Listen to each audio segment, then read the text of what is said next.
So guys, जैसा कि हमने पिछले एपिसोड में देखा, हाओ चेन और उसके साथियों पर 25 डीमन गॉड अपने लाखों वेपन से अटैक करने लगा, क्योंकि वही वो ब्लैक स्मिथ था जिसने लोगों की सोल से वेपन बनाए और अब वो हाओ चेन और उसके साथियों को भी वेपन में फोर्स करना चाहता है। हाओ चेन की पूरी टीम ने एक साथ उस पर पावरफुल अटैक किया, पर फिर भी उसे कुछ नहीं हुआ और उसने अपनी फर्नेस को बाहर निकाल लिया था। हाओ चेन ने दोनों स्वॉर्ड से उस अटैक को रोकने की कोशिश की, पर दोनों स्वॉर्ड टूट गई थी और उस शेनिन को बचाने की वजह से खुद अंदर चला गया था। वो फर्नेस के एक पिलर पर कैद था और आजाद होने की काफी कोशिश कर रहा होता है, पर वो आजाद नहीं हो पाया। वही हाओ चेन के सभी साथी अभी भी 25 डीमन गॉड से फाइट करने में लगे हुए थे, पर वो लगातार उन पर वेपन से अटैक कर रहा था, जिससे वो उसके करीब नहीं जा पा रहे थे और काफी घायल हो गए थे। वहीं अब हाओ चेन अपनी फर्नेस रेटिंग को बाहर निकालता है, जो अब हाओ चेन को पावर देने लग जाती है, जिससे हाओ चेन उन बेड़ियों को तोड़ देता है, पर यहाँ का तापमान उसे जला रहा होता है। येटिंग कहती है कि मास्टर में अपनी लाइट पावर से इस गर्म टेम्परेचर का ज्यादा देर तक विरोध नहीं कर पाऊंगी। हाओ चेन को वहाँ लोगों के दर्द से कहानी की आवाजें सुनाई दे रही थी। वो येटिंग से कहता है कि क्या तुम उन चीखों की आवाजों को सुन पा रही हो जो नीचे मौजूद लोगों की आत्माओं से आ रही है? वो लगातार दर्द से तड़प रहे हैं। इस कमीने डीमन गॉड ने जितने भी लोगों को मारा,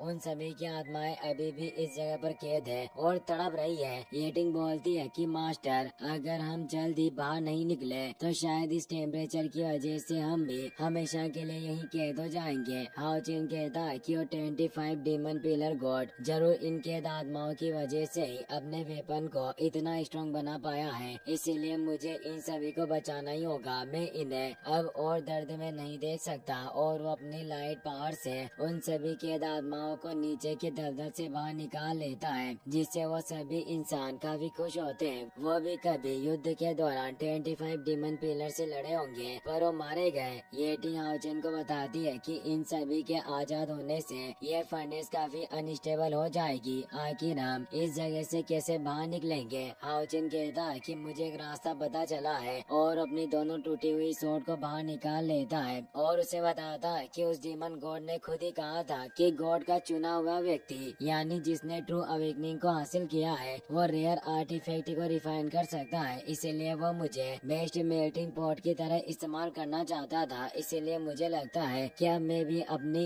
इस गॉडेस लाइट स्वॉर्ड को फोर्स कर सकता हूँ, जिससे ये जगह मेरे कंट्रोल में होगी। येटिंग कहती है कि इस फॉर्जिंग प्रोसेस की वजह से आपकी बॉडी और सोल काफी कमजोर हो जाएगी और पहले से ही आप इस जगह के टेम्परेचर से काफी कमजोर हो चुके हो। मुझे आपकी काफी चिंता हो रही है। हाओ चेन कहता है कि मेरी सोल नष्ट नहीं हो सकती है। मेरे साथी अभी भी बाहर मेरा इंतजार कर रहे हैं और उस डीमन गॉड से फाइट कर रहे हैं। चाहे कुछ भी हो, मैं इस जगह पर नहीं मरूंगा और जब तक मैं अपनी स्वॉर्ड को फोर्स करने की कोशिश ना करूं, मैं कैसे पता लगा सकता हूं कि मैं अपनी स्वॉर्ड को रेयर आर्टिफैक्ट में नहीं बदल सकता? और वहाँ पड़े हुए अपने स्वॉर्ड के टुकड़ों को अपने पास ले लेता है और फोर्जिंग प्रोसेस को स्टार्ट कर देता है। वो जगह एक भट्टी यानी फर्नेस होने की वजह से वहाँ की एनर्जी उस स्वॉर्ड के अंदर समाने लग जाती है। ये देखकर येटिंग को भी विश्वास होता है कि वाकई यहाँ स्वॉर्ड को रिफाइन किया जा सकता है, पर इस प्रोसेस से हाओ चेन को काफी तकलीफ हो रही थी। अब येटिंग भी अपनी एनर्जी से उसकी मदद करने लगती है, पर वो सोचती है कि इस भट्टी के अंदर मास्टर अपने जितनी अधिक पावर का इस्तेमाल करेंगे, उनकी बॉडी को उतना ही ज्यादा नुकसान होगा। पर हाओ चेन बिल्कुल भी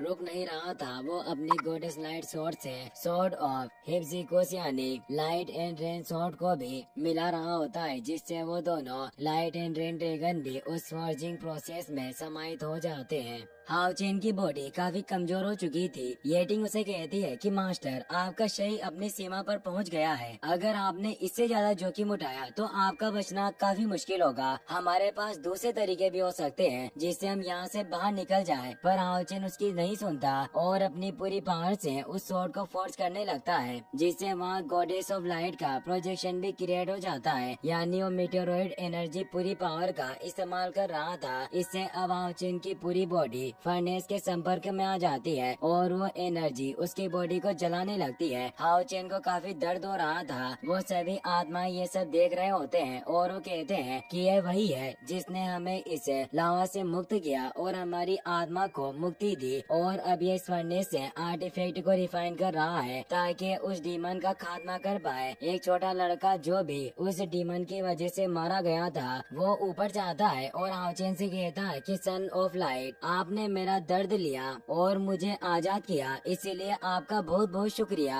आपकी वजह से मेरी आत्मा को मुक्ति मिली। मैं भी अब आपकी मदद करना चाहता हूँ ताकि मैं आपके साथ घर जा पाऊँ। और वो अपनी स्पीड को हाओ चेन की स्वॉर्ड में मिला लेता है। दूसरे वॉरियर भी बातें करने लगते हैं। एक वॉरियर कहता है कि उस डीमन गॉड ने हमें मार डाला, पर मैं इस लड़के की स्वॉर्ड में मिलकर इसकी मदद करना चाहता हूँ ताकि मैं बैटल फील्ड में लौट पाऊँ और मानवता के लिए लड़ सकूँ। और वो अपनी स्पिरिट को उस स्वॉर्ड फोर्जिंग में मिला लेता है। दूसरे सोल्जर्स भी बातें करने लगते हैं कि हम पहले से ही मर चुके हैं और वैसे भी हम यहाँ फंसे हुए थे, इसीलिए हमें इस स्वॉर्ड में मिलकर मानवता की पावर को बढ़ावा देना चाहिए और इससे हम डीमन को दिखा पाएंगे कि इंसानों में मरने के बावजूद भी साहस की बिल्कुल कमी नहीं होती। और अब एक एक करके वो सभी स्पीड हाओ चेन की स्वॉर्ड के साथ मिलने लगती है, जिससे वो स्वॉर्ड ऑफ लाइट एक तेज एनर्जी के साथ रिफाइन हो जाती है। हाओ चेन पर होने वाले एनर्जी अटैक भी अब रुक गए थे और अब लाइट एंड रेन ड्रैगन भी अपनी पावर को उस स्वॉर्ड में समाहित कर लेते हैं। यहाँ तक कि अब येटिंग भी अपनी पावर को उस स्वॉर्ड में मिला लेती है, जिससे उस स्वॉर्ड की फॉर्जिंग पूरी तरीके से कंप्लीट हो जाती है। वो एक डिवाइन स्वॉर्ड में बदल चुकी थी। गॉडेस लाइट उसे कहती है कि हाओ चेन, ये एक डिवाइन वेपन है जो पहले कॉन्टिनेंट पर कभी दिखाई नहीं दिया, पर तुमने अपनी लाइफ एनर्जी और कई सारे स्पीड से ये स्वॉर्ड ऑफ गॉड बनाई है और इस स्वॉर्ड का जन्म सिर्फ तुम्हारे लिए हुआ है। इस स्वॉर्ड के साथ लाइट का आशीर्वाद हमेशा तुम पर बना रहेगा और जब तक ये स्वॉर्ड तुम्हारे पास रहेगी तुम अजय रहोगे, यानी कोई तुम्हें नहीं हरा सकता। हाओ चेन उस स्वॉर्ड को पकड़ लेता है जिससे काफी तेज एनर्जी रिलीज होती है। वहीं बाहर हाओ चेन के सभी दोस्त काफी घायल हो चुके होते हैं। 25 डीमन गॉड ने वांग का गला पकड़ा होता है। तभी उस फर्नेस में से गोल्डन एनर्जी रिलीज होने लगती है, जिससे वो वांग को दूर फेंक देता है। उस डीमन गॉड को लग रहा था कि हाओ चेन को रिफाइन करने में कामयाब हुआ, जिससे वो खुश हुआ कहता है कि आखिरकार मेरा ड्रीम आर्टिफैक्ट तैयार हो गया और उस फर्नेस के अंदर जाने लगता है, पर एक तेज एनर्जी से दूर हो जाता है। और अब हाओ चेन अपने हेरोइक एंट्री मारता है और उसे कहता है कि वास्तव में वो आर्टिफैक्ट बनकर तैयार हो चुका है, पर वो तुम्हारा नहीं बल्कि मेरा है। हाओ चेन के दोस्त और शेनिन उसे देखकर काफी खुश होते हैं। 25 डीमन गॉड को अपनी आंखों पर विश्वास नहीं होता और वो कहता है कि आखिर तुम एक मैजिकल आर्टिफैक्ट को कैसे बना सकते हो। हाओ चेन कहता है कि केवल सेक्रीफाइस से ही आर्टिफैक्ट क्रिएट किया जा सकता है, पर तुमने गलत तरीका अपनाया और इंसानों की क्रूरता से हत्या की, जिससे अब तुम फिर कभी भी आर्टिफैक्ट को रिफाइन नहीं कर पाओगे। तुम शुरुआत से ही एक हारे हुए व्यक्ति थे। 25 डीमन गॉड बोलता है कि तुम किससे हारा हुआ कह रहे हो, मैं कभी नहीं हार सकता। और अपने रिफाइन किए हुए सभी वेपन को बाहर निकाल लेता है और बोलता है कि आज मैं तुम्हें मार कर ही रहूंगा। वो सभी वेपन से एक साथ हाओ चेन पर अटैक करता है, पर हाओ चेन सिर्फ एक चुटकी बजाता है जिससे उसके सभी हथियार गायब हो जाते हैं। यह देखकर उसे विश्वास नहीं होता और पूछता है कि मेरे सारे ट्रेजर कहाँ गए। हाओ चेन कहता है कि तुमने अपने फर्नेस से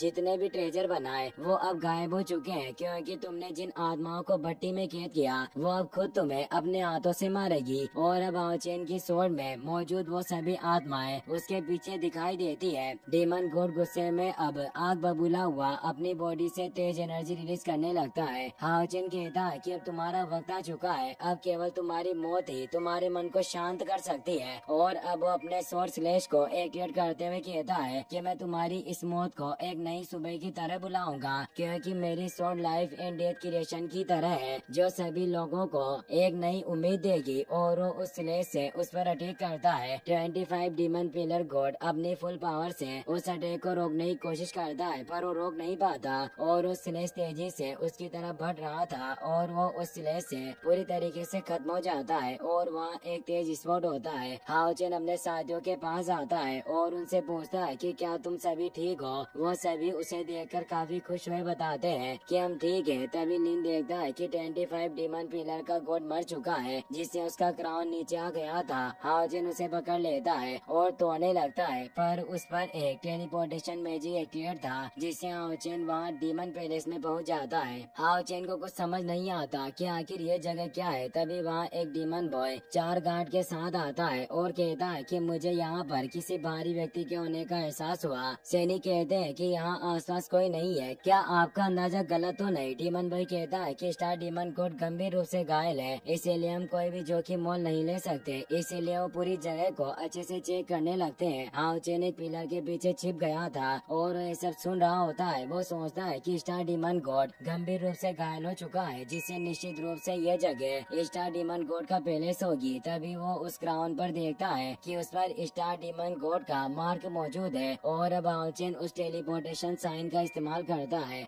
और वहाँ से निकल जाता है। वो डीमन बॉय भी उस एरिया से क्रिएट हुई रोशनी को देख लेता है, पर जब वो उस पिलर के पीछे जाता है तो वहाँ कोई नहीं होता। हाओ चेन अब वापस से अपने दोस्तों के पास पहुँच जाता है। शेनिन उससे पूछती है कि क्या तुम ठीक हो? लिन पूछता है कि लीडर अब अचानक कहाँ चले गए थे? हाओ चेन कहता है कि कुछ बहुत ही असामान्य घटित हुआ, हमें तुरंत अलायंस जाकर इसकी रिपोर्ट करनी होगी और मैं रास्ते में तुम्हें सब कुछ बता दूंगा। अब वो स्नेक डीमन गॉड का बचा हुआ पिलर भी पूरी तरीके से टूटकर बिखर जाता है। वही हम जियालिंग पास का सीन देखते हैं जहाँ डीमन अटैक काफी ज्यादा बढ़ गए थे, जिससे हर जगह तबाही मचने लगी थी और सभी लोग बचकर भाग रहे थे। वही एक्सोर्सिस्ट पास पर भी हमले काफी बढ़ गए थे और बाकी के चारों पास पर भी डीमन के फियर्स अटैक होने लगे थे और कई सारे डीमन गॉड अब इस नई डीमन सेना को लीड कर रहे होते हैं। वही अब हम वॉरियर पैलेस का सीन देखते हैं जहाँ डीमन की संख्या काफी बढ़ गई थी। जांग फेंग अपनी पूरी पावर से उनका सामना कर रहा होता है, पर अब वो काफी कमजोर हो चुका था और एक बेयर डीमन तेजी से उसे मारने आ रहा होता है, लेकिन तभी एक वॉरियर की सोड आकर उसे मार देती है। ये और कोई नहीं बल्कि लीडर गाओ होते हैं जो बिल्कुल ठीक हो चुके थे और वापस युद्ध के मैदान में लौट आए हैं। इसी के साथ ये एपिसोड यहीं पर खत्म हो जाता है।